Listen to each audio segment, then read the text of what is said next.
Tell the truth.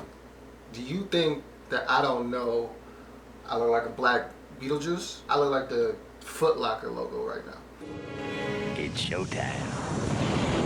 Welcome back to another episode of Fine Wine 216. This is your first time. Sincerely appreciate you as always. Even more, I appreciate. What?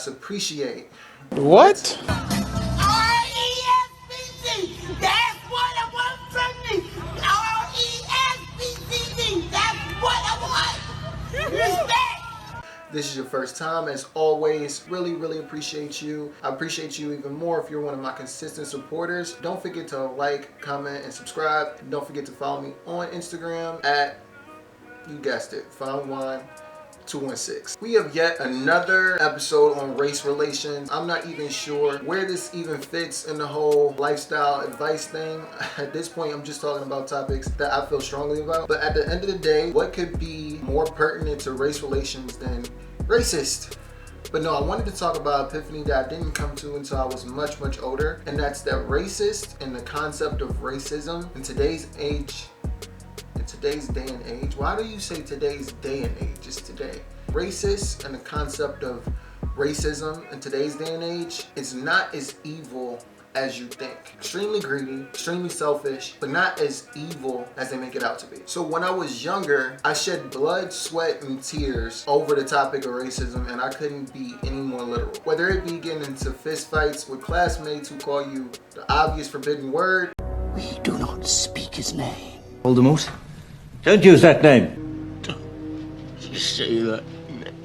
Or it could be crying after arguments with older generation family members who just assume that the overt racism they faced in the 60s is still apparent in each and every kid that I go to school with. The point is, racist became the villain. This bad guy that you wanted defeated by either Superman or Batman or whoever. But funny enough, and watch this, when you get older and you watch certain movies like The Dark Knight or The Joker even though you don't agree with the villain and you wouldn't go at such lengths, the villain starts to make a whole lot more sense. Before we go any further, and I know even as I'm saying this is just going to be swept under the rug, but in no way am I trying to rationalize, apologize, or even make excuses for racist or racism. It's just that as I've gotten older, my opinion and view on why racism even exists has completely changed, especially today. So first of all, what is racism? Racism at its core is one group of people thinking they're superior to another group of people of a certain racial or ethnic group. Now, because this group of people thinks they're superior to another group of people, they subject them to certain treatment. And that's going to take way too long to explain, and no offense, if you don't get it by now,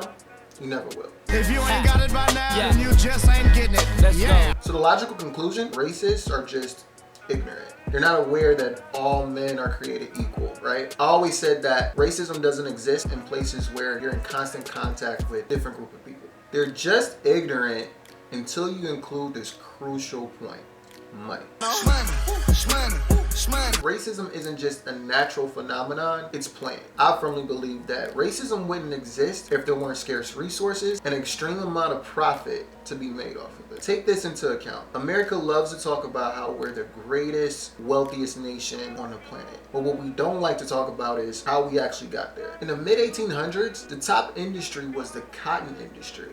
And the top producer of that particular product was an area known as the Cotton Belt, which stretched from Maryland all the way to East Texas. And all of that labor that it took to produce that, America got for free. This dick ain't free. Black people love talking about stuff that happened 100 years ago. Quick analogy, real quick. If I'm playing Monopoly with two other people and I start with $3,000, now that's $3,000 to pay down all my debts, to buy properties, to build on my properties once I own them. But the other two players, they start off with $500.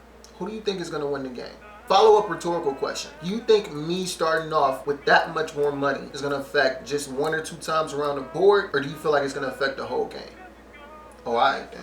Okay, cool. We don't even have to go back that far. If you're watching this video right now and you got on tennis shoes, what? I call them tennis shoes? What you call them? Sneakers?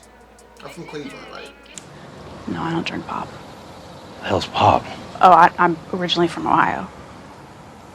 Irregardless of how much you pay for them, because you know how much you pay for them, what do you think the true cost of those shoes are? You're probably watching this video on a smartphone right now. Where do you think they got the cobalt to make the tiny components in your smartphone? Speaking of metals, you probably own silver or gold, maybe even a diamond. Where do you think it came from? Jesus Christ.